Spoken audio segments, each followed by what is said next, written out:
Concussion awareness is important, especially in community sport, because it's promoting communication not just within the sport and all levels of that sport, but between sports. Children, adults, everybody, they often play on more than just one team and more than just one league. And if they experience a concussion, whether that be in one sport or outside of sport, that there's consistency in rehabilitation and communication between all levels that they play at. People are becoming much more aware of concussions. And as a result of that, we believe that the field of play is becoming safer. But the reality is that concussion is a part of sport. So we want to ensure that if it happens, this video and the contents within it are able to help somebody to identify that at a much earlier time frame. Share this information with people. It's a phenomenal resource. Everything that is included in this training is the most up-to-date, is the most current, and it is now becoming law as well too. So it is very, very important information. So be sure to share it at all levels of sport. It's never too early to start having concussion safety and awareness training with your athletes and your coaches in your system.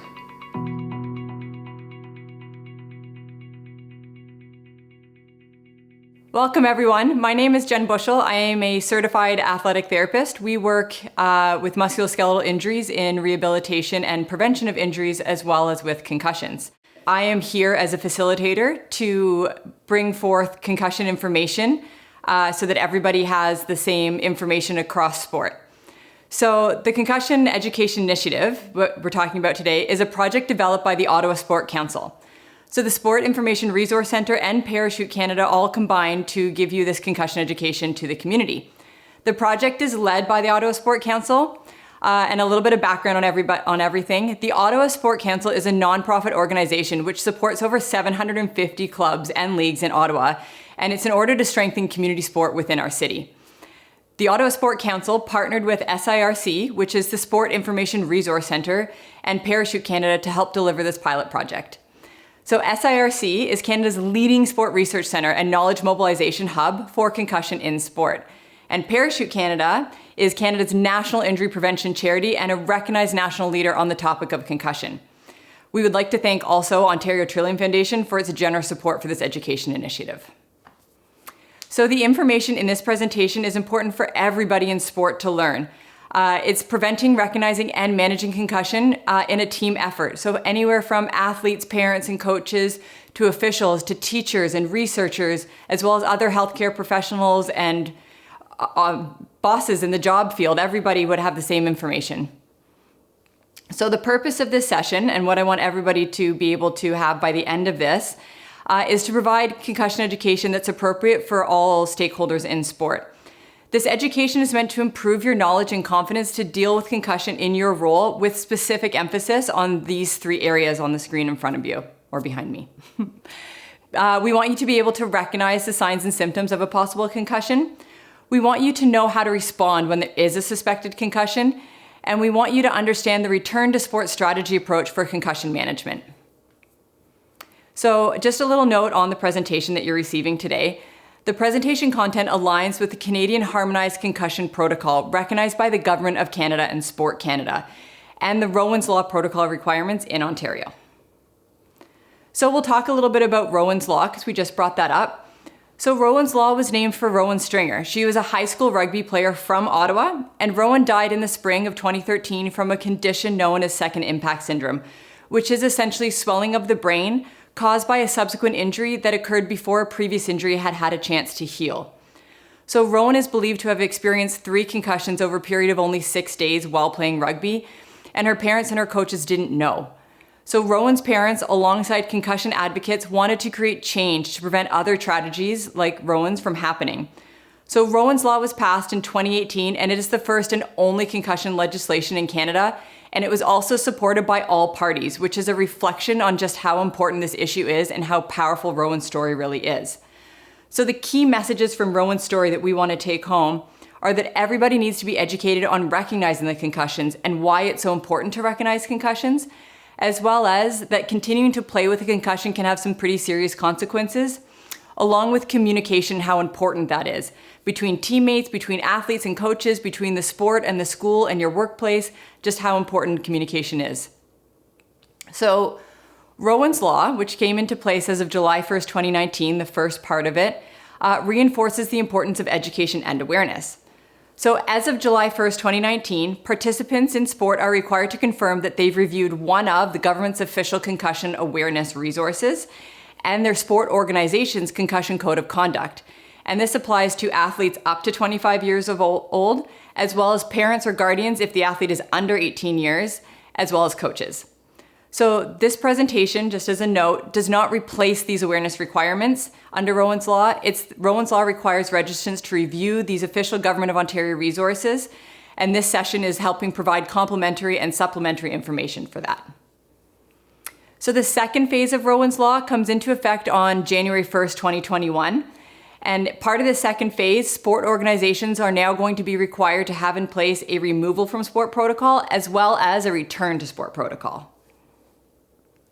So the content reflects that you're receiving in this presentation, it reflects the most recent high quality research that we have on concussions. So the International Concussion Consensus Statement on Concussion in Sport is released every 4 years, and it summarizes what all the latest research tells us about concussions. So the Canadian Guideline on Concussion in Sport applies that research to the Canadian setting, and it provides recommendations for the best approach to concussion. So the Canadian Guideline on Concussion in Sport recommends annual concussion education for all sport stakeholders, and this is because research changes so often. So we want to make sure that every year we are keeping up to date with the latest research that's out there. And throughout this, we are using the Canadian Concussion Pathway, which is going to help walk us through the steps to follow for the best approach to concussion.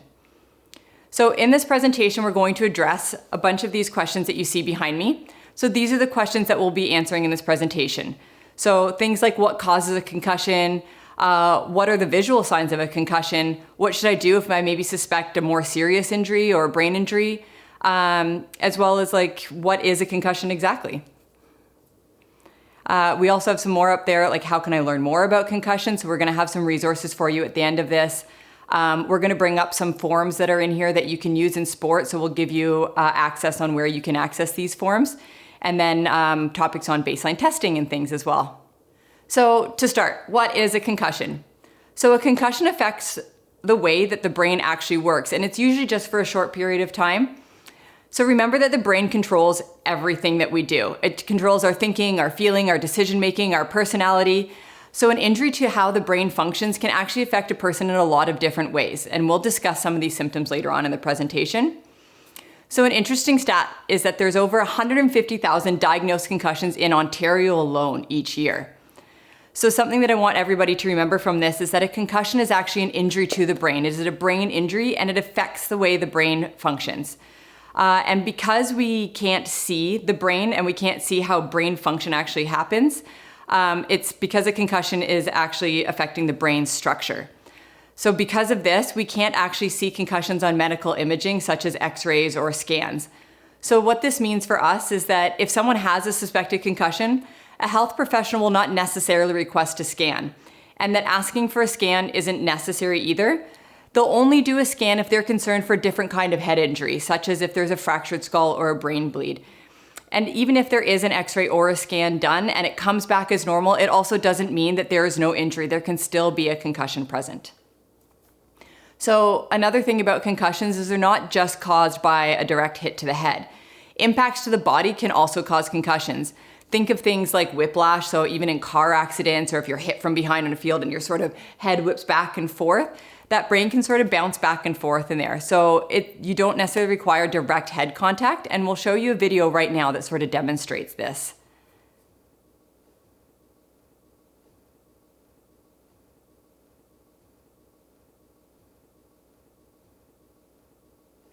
So as you can see in the video that you just saw, there's the brain sitting there inside the skull. So it's sort of like jello in a bowl because the brain's sitting in a bunch of fluid. So even though you hit the front side of it, that brain can actually bounce and hit the back side. So that's why a direct blow to the head doesn't necessarily cause concussion, also a blow to other parts of the body. Anything that causes that brain to kind of bounce back and forth inside that skull. So examples of other blows that can cause a concussion are like getting body checked into the boards, like in hockey or ringette, colliding with another athlete. You know, a lot of people aren't necessarily looking and they sort of collide back to back. Falling and hitting your head on the floor in gym class. Things that happen outside of sport can also cause it. And so concussion can occur both during sport and also in non-sport related activity. And interesting is that a lot of my athletes actually end up getting concussed totally outside of sport because they're running around a corner really fast and didn't see that the door was wide open, right? So it's important to recognize that your athletes might not sustain a concussion just in sport, but also outside of it. And that's why it's important that we have this information so that we can still treat and recognize that concussion. So diagnosing concussions is the job of a medical professional. So we don't expect that coaches, parents, athletes, or other persons can actually be expected to diagnose a concussion, but everybody can definitely recognize a possible concussion, and it's important for everybody to know what to look for and what to listen for. So how would you recognize a possible concussion, and when should you suspect one? First off, there's usually an impact. And we talked about the kind of incidences that could cause a concussion, like being body checked or colliding with someone or actually a blow to the head. So after an impact, you should suspect a possible concussion if the athlete describes any symptoms and just one symptom is enough. If you observe any signs of a concussion in the athlete, even if they tell you that they're okay. And this is why this presentation is great, because everybody's going to know that athlete differently, and it's excellent for parents or for coaches who actually know the athlete to be able to recognize if they're a little bit different than they were before, which sometimes medical professionals don't have that knowledge behind them. So the athlete tells anyone else about symptoms, so they don't necessarily need to tell you directly. If one of their teammates reports to you, you do have to take that seriously. And if anyone else tells you that they observed signs of a concussion in another athlete, these are all things that we have to take seriously. So there was an impact, and there was even just one sign or symptom that you observed or that somebody told you about. So do remember, if there is any suspicion of concussion, please take it seriously and have that athlete checked out. Especially for youth athletes with developing brains, it's much better to err on the side of caution.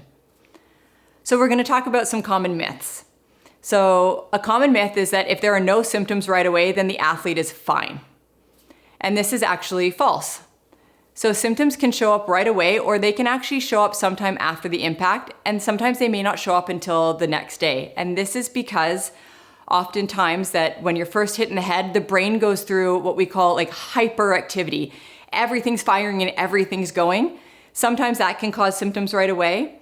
But what usually happens is after about 24 hours of too much activity, that brain actually goes into hypo-metabolism mode. So it really slows down.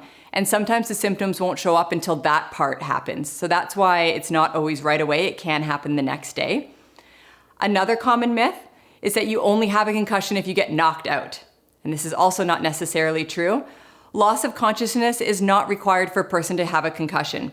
And actually only about 10% of people who get a concussion lose consciousness. So if we flip that around, that's actually 90% of the time a person with a concussion does not lose consciousness. So as I mentioned, concussion is a brain injury and it can affect a person in a lot of different ways. Concussion symptoms can be physical, mental, emotional, or sleep-related, or often some other signs as well. And each person can experience concussion in a very different way. And actually the same person might not have the same symptoms from one concussion to the next. And the most commonly reported symptom is a headache. So up here are some of the physical symptoms that you see.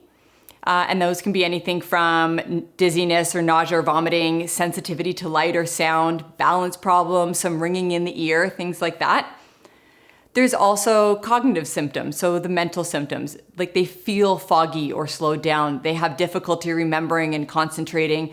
They might have amnesia, either of events leading right up to that concussion or the events right after that concussion. Good, and they can also be emotional in nature. So a lot of times they can be easily upset or angered, nervous. They can get some anxiety coming out of this, sadness. They're definitely more emotional than normal. These can all happen as well. And then there's also the sleep-related ones. So this is sleeping more or less than usual, having a hard time falling asleep, difficulty staying asleep during the night. These can all be signs. So what are the visual signs of a concussion? Because a lot of these were sort of subjective in that stuff that the athlete feels. So these are some of the things that you might see as a visual sign, such as lying motionless on the playing surface. They're slow to get up after an impact, so they're kind of taking stock of what happened to their body, or they're not really quite sure where they are, so that you might see actually some disorientation or confusion, or inability to respond appropriately to questions. I think a lot of us have seen this before when an athlete gets up and maybe scores a goal on the other net or runs off towards the other team, like they're just not quite aware of their surroundings. They can also have a blank or vacant stare, like there's not much going on behind the scenes there. They can also have balance or gait difficulties, motor incoordination, stumbling. They can have very slow labored movements, right? They're sort of trying to just figure out how to get through the next little bit. There can be the obvious, like facial injury and head trauma. So there can be fractures or blood or things like that, that we should always check for concussions if that happens, as well as clutching the head. Same way that you would sort of hold your arm if you hurt it, athletes are going to clutch their head if they're feeling headaches or concussions. So we want to talk about red flags. So any one of these red flags may be a sign of a more serious injury, and it should be treated as a medical emergency. So if you see one of these or experience one of these red flags, we're going to call 911 and activate your organization's emergency action plan if you have one.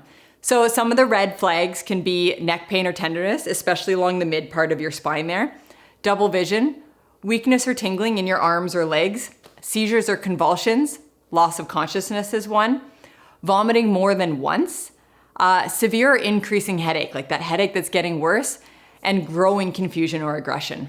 So if one or more red flags are present, here's what we're going to do. You're going to call an ambulance immediately to take the athlete to the nearest emergency department. Coaches, parents, therapists, trainers, officials, you shouldn't move the athlete or remove equipment until an ambulance or paramedics have arrived. And this is in case there's a neck or a spinal injury. The athlete should not be left alone though. So just because we're not going to move them or take off equipment, we shouldn't just leave them there. So you definitely want to stay with them and check on them. And this is just making sure that their condition hasn't changed, or if it does, you can take note of it and you're there for comfort as well. The athlete's parent should also be contacted immediately to inform them of the injury if they aren't already present. So in the case of athletes over 18, you should also contact their emergency contact to let them know what has happened. You should also complete any other actions or reporting that are required by your organization's emergency action plan. So oftentimes there's some paperwork that needs to happen, or letting the ground staff know, opening the gate for the ambulance to come in, things like that should all be taken care of as well. And most definitely always apply the principles of ABCs, so first aid. So airway, breathing, and circulation, just always monitor that on your athlete as well. So what should you do if you suspect a more severe brain or spine injury? So after emergency medical services staff have completed their emergency medical assessment on site, the athlete is most likely going to be transferred to the nearest hospital for a medical assessment. And then what should you do if you suspect a concussion? So as a note, this is now required under Rowan's law, which is effective as January 1st, 2021, under the removal from sport protocol. So if there are no red flags, but a concussion is suspected because there was an impact and there's a sign or symptom, the athlete should be removed from the activity immediately to avoid further risk of harm. And they should not be returned to game, practice, or training that day. So you have to give them that day because, again, concussion signs can show up about 24 hours later. So we're going to use the concussion recognition tool, which you can see on the screen, to go through the different steps.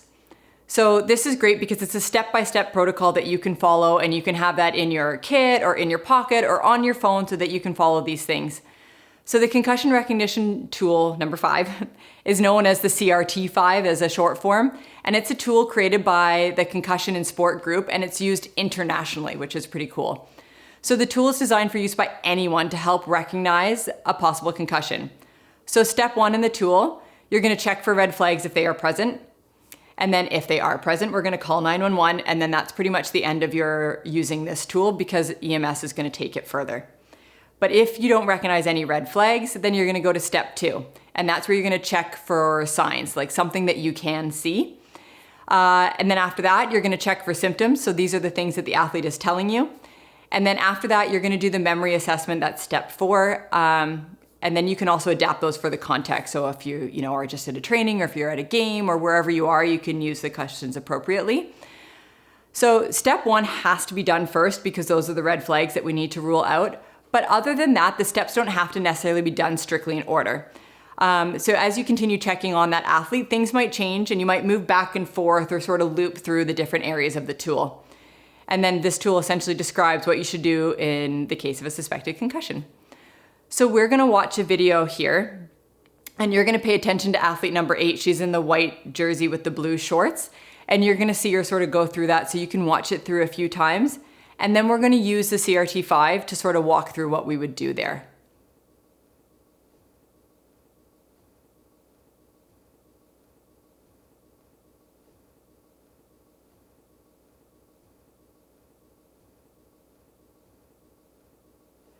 So key points in this video that you just saw, there was an impact, right? So she had a collision with another player and she fell to the ground, and she might have hit her head on the ground. We're not entirely sure. It kind of looked like it.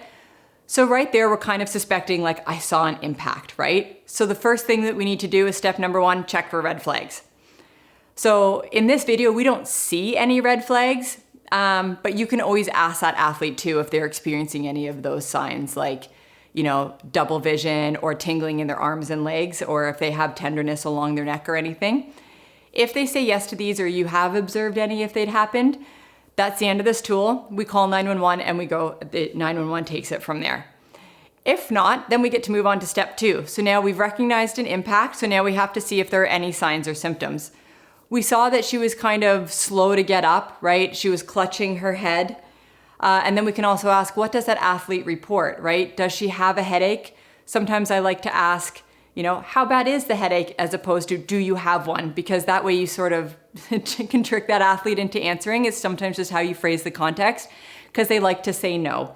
Just as a note, clutching the head is not listed as a sign on the CRT5. However, it's been added to many Canadian resources because we pointed out that it's just such a common sign that we see, like you just saw in that video. So clutching the head is often something that we use as a sign. Now we're moving through this pathway in sport, or in the concussion pathway.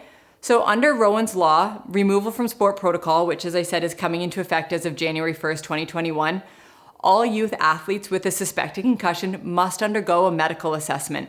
And this has to happen by a medical doctor or a nurse practitioner as soon as possible. Same day is best, but as soon as can reasonably be expected. You know, if your game is Sunday night at 10 p.m., you can go the next day. And that's if there are no red flags. So if there are no red flags, it's not necessary to go to the emergency room. If you have a family doctor, please go and follow up with them. So under Rowan's law, effective January 1st, 2021, sport protocols must require a parent or guardian or an athlete, if 18 years or older, to confirm that the athlete has been assessed and has or has not been diagnosed with a concussion. So the law doesn't necessarily specify that this is in letter format. However, many schools and sports require this for their records.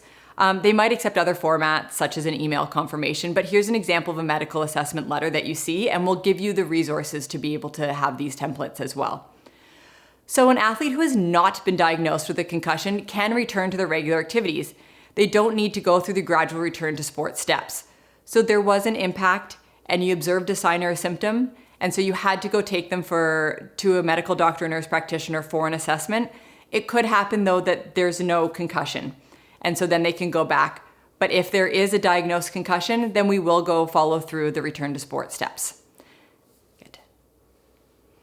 And just as the law states, it has to be a medical doctor or nurse practitioner right now, under these Rowan's laws regulation, that has to be the one to sign these letters or to diagnose the concussion in favor or against a concussion. So this applies to any diagnosed concussion, whether or not the concussion occurs in your sport or not. So your athletes must follow your sport's return to sport protocol. So even if they experience a concussion outside of your sport, if they are going to return to your sport, they need to follow your sport's return to sport protocol. So there's also return to school protocol as well. So the school environment can really worsen symptoms. It's loud, it's noisy, it's bright, it's crowded. You know, school activities can also exacerbate symptoms. There's concentrating, listening, learning new skills and information, using memory. The same receptors that are initially injured in a concussion are also the same receptors that we use to learn new information. And this is why the school environment or the work environment can really exacerbate concussion symptoms. So most students returning to school or to work after concussion will require some level of accommodations. So a person does not need to be symptom-free though to start the return to school process. Progress through these stages will depend on the individual. Each stage should be about 24 hours and at least 24 hours. And the idea is that we gradually add more activities without aggravating their symptoms. So it used to be that if they had a symptom, they couldn't do anything, and you sort of locked an athlete away in a cold, dark room and you said, you just chill here until you're totally symptom-free. But a lot of times this often exasperated things, because that would be, you know, they would get anxiety. You're removing them from their peers and their support network and everything. So the recent research has found that if they can tolerate activities and it doesn't make their symptoms worse, that we can continue to progress them through stages. So if the activities worsen a person's symptoms, it just means that they're not ready yet. It's just too much exertion for the brain, and the effects may not be felt during the activity, and it might not be felt until 24 hours later, which is why we give that time in between stages. And we just add more as tolerated. So we start at home before returning the athlete to school. When we do return them to school, we go part-time at first, because as I said, that school environment, like the lights, the noise, the crowds, and the tasks, the listening and the learning, they can exacerbate the symptoms. And students really need to be supported with accommodations to their environment and workload. And the accommodations get reduced as the student progresses through. And then return to school always comes before full return to sport. And we'll see that in the next strategies soon. So I want to emphasize that it is important to follow this gradual process for return to sport after a concussion, just the same as it is to follow the return to school. So returning to play too soon can make recovery last a lot longer, and it can also put that athlete at risk of additional injuries while still healing, as we learned from Rowan's story. So we know that old approach, rest until better, isn't effective, and it may actually do more harm than good, as I talked about. So our knowledge of concussions and recovery has really been evolving and changing quickly. So this is why we can start to return people even if they have a little bit of symptoms, so long as these don't make it worse. So it follows the same principles as the return to school, and we progress through the stages depending on that individual, but again, each stage should be at least 24 hours. And the idea is that we gradually add more activities without aggravating their symptoms. If the activities do worsen the person's symptoms, it just means they're not ready yet, same as with school, and it's just too much exertion. And the effects, again, may be felt after the activity and not necessarily during. So it's completely normal to go back and forth between stages more than once. And I just want to emphasize that medical clearance is required for stage 5 and 6. By this point, the person should be recovered, and these activities place them back in an environment with risk of another head injury. And this is because in addition to increasing a person's physical activity, the strategies here, they sort of move from the most controlled environment to the least controlled environment. And we don't want to put that athlete at risk of another head injury before the first one has had a chance to heal. So stage 5 and 6 is sort of full contact practice and game scenario, and you can't control those environments. So that's why full medical clearance is required before going to stage 5 and 6, and they have to be fully back at school before they can go to stage 5 and 6 and return to sport. So your sport organization might have a sport-specific return to sport strategy for you to follow. However, it should follow sort of the same general guidelines as what we presented here. So here's an example of a medical clearance letter, and this requirement is to confirm medical clearance, and it will be effective under Rowan's Law starting January 1st, 2021 under the Return to Sport Protocol. So medical clearance confirms that the athlete can now return to that stage 5 or 6 of the Return to Sport Protocol, which is full practice and competition. There are these free clearance letter templates, which are available on Parachute's website, and we will give you those resources after. So just as a note, full contact just sort of means it's a risk of impact with other people, with equipment, things like that. It includes incidental contact and collisions, and not just the intentional ones like body checking or combat. So how long will it take somebody to recover from a concussion? So typical recovery for a youth is 2 to 4 weeks, and typical recovery for an adult is about 1 to 2 weeks. Most people will recover within these timeframes, which is really great news. But someone who has had a concussion before might take longer to heal, and actually females tend to take longer to recover than males, and other people with some underlying conditions could take longer as well.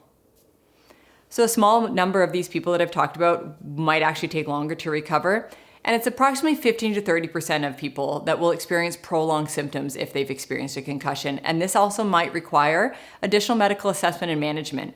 And we sort of define prolonged as in a youth, something greater than 4 weeks, and in an adult, something greater than 2 weeks.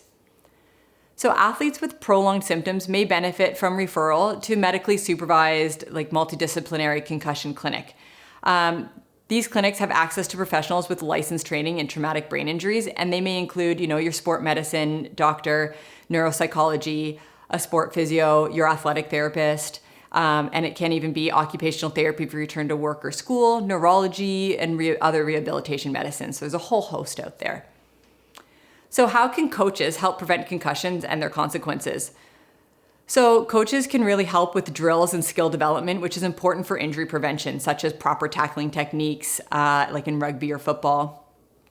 And definitely ensuring the athlete is wearing properly fitted equipment and obeys the rules of sport.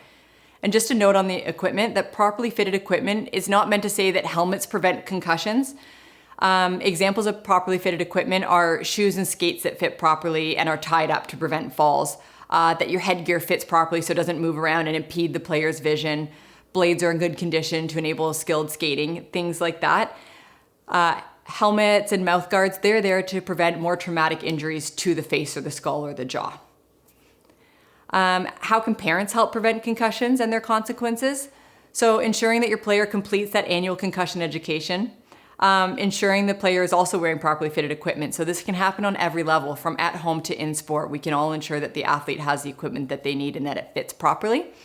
And just promoting that open relationship between you and your player so that they feel safe and comfortable reporting injuries and that they understand the risks of not doing so. So there's the importance of always following the rules and respecting others and promoting that communication. Good. And then also, how can officials help prevent concussions? So again, completing that annual concussion education, emphasizing the importance of always following the rules and respecting others, promoting that open relationship as well, like the parents and like the coaches, between yourselves and the athletes and coaches and parents, so that everybody can work together to recognize and report suspected concussions. And officials are in a great role that they can also properly penalize the athletes for illegal activities that have led to head contact and placing athletes at risk of concussions. And then if there's definitely a lot of other people involved in sport, so how can anybody sort of help prevent a concussion and its consequences? And this is just sort of learning more about concussion and doing this talk today with us. Your sport often has a national sport organization, your NSO, and it also has a provincial sport organization, your PSO. So you can go to their websites and they often have a lot more information on there as well about concussions. So we talk about baseline testing because we often get questions on what is baseline testing and should we do it? So baseline testing is sort of a general term, and it can refer to a lot of different types of tools and assessments, like a paper and pencil test, computerized tests, having the athlete complete a certain skill. But in baseline testing, essentially, the athlete completes certain concussion assessment tools before their participation in sport. And then this is also usually before the start of a season, and we do it in order to get a baseline or pre-injury measurement. And then in the event of a suspected concussion, the assessment is then done again, and the post-injury measurements are compared to the pre-injury, the baseline measurements, and we just sort of see, do they compare or are they quite off? So key points about baseline testing and if youth athletes should undergo them is that baseline testing is not necessarily required for medical professionals to properly assess, diagnose, and manage concussions, and oftentimes we don't actually use those. So having that baseline test will not change how a medical doctor will treat the concussion. Leagues and teams are much better off to not do baseline testing mandatory and not make them mandatory for their athletes because it's not necessarily backed by evidence and there's no rationale to use the funds for this. And this is because baseline tests are a little bit unreliable. All the baseline tests have undergone stats on reliability and validity, and not a single one of them is above 54%. So it's not a really large, reliable source, especially for younger athletes too, because their brains are constantly changing, and a child's brain will be different over a matter of months, let alone a year or two, if you're going to compare baseline measurements. And baseline tests can also be thrown. So athletes have also admitted to purposely underperforming so that they would still pass if tested when injured. And then also with baseline testing, they really should be administered and interpreted by neuropsychologists. And most places offering baseline testing don't employ neuropsychologists, and there's also a very low number of these professionals in Canada. And so generally, baseline testing is used in for-profit models of sport. So rather than using a resource for baseline testing, sport organizations are encouraged to develop processes within their organization to recognize and remove, along with these harmonized concussion protocols. So if there is a suspected concussion, what can we do to recognize and remove that athlete from play is a much better use of your resources than on the baseline testing. And so here is Parachute Canada, just an example of where you can get some of the information on baseline testing and where you can review their baseline testing on the Parachute Canada's website. So here's a few more resources too, just from the companies that we've paired with, Parachute Canada and SIRC, the Sport Information Resource Center. So Parachute has free resources for coaches, parents, and teachers and healthcare professionals. And they also have protocol templates and tools for sport organizations to be able to use. The SIRC has resources for sport organizations and promotional materials like posters and videos and stuff. And there's also the CATT, the Concussion Awareness Training Tool.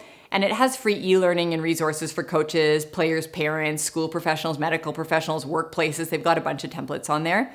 And there's also the Coaching Association of Canada, which has free e-learning courses. The NCCP, Making Headway in Sport, is there. There's also a whole bunch of apps out there for concussions, and Concussion Ed is one of them. It's a free app with information on prevention, recognition, and management, and it allows you to actually track symptoms during concussion recovery. Other places like Hockey Canada, World Rugby Federation, used by Rugby Canada, Skate Canada, figure skating, they have apps as well. And it's great because you can have the CRT5 on there and you can track the athlete's symptoms, and you can also share that amongst sports. So here's examples of where you can get the medical assessment and clearance letters. And these may be provided by your sport organization as well, but if they don't have them and you need to get these in place for the Rowan's Law requirements, here's a great templates to have for them. So there's preseason education sheet, which is another free resource template which is available, and it can be used by anyone. So feel free to download and share these with others. This is not proprietary information. The more people that have this, the better. And so we just have some final thoughts on Rowan's Law, which requires sport organizations to confirm that your registrants review the concussion awareness resources annually. Every single year you have to review those. You also have to confirm that registrants review the concussion code of conduct annually as well. You also have to have in place these removal from sport and return to sport protocols. So your NSO and your PSO might have these resources on their websites, or again, you can use the free resource templates on Parachute Canada and create your own for your sport. So when it comes to concussions, we like to sort of remember the 4 R's, and that's recognize, remove, refer, and return. So we want to recognize an impact and the signs and symptoms. We want to remove the participant from play. We want to refer to the appropriate medical professional, and we want to return following a gradual approach under medical guidance. So that wraps up our presentation on concussions, and now you can take this back to your sport, back to your team, back to your school or your workplace so that everybody can have this awareness protocols in place for them. These sheets are here for you to print off, to have, and then you can go out there and educate more people on concussion awareness. Thanks for listening. We want to make sure that checking out for concussions is as matter of fact as checking out for the other things, so that we are treating the brain injury the same way that we would treat any other injury on the body. You need to have different levels of sport being involved in the process. It can't just come from a coach, it can't just come from a trainer. You guys are playing a very important part in this moving forward, so be sure to continue to advocate for concussion safety and awareness with your athletes.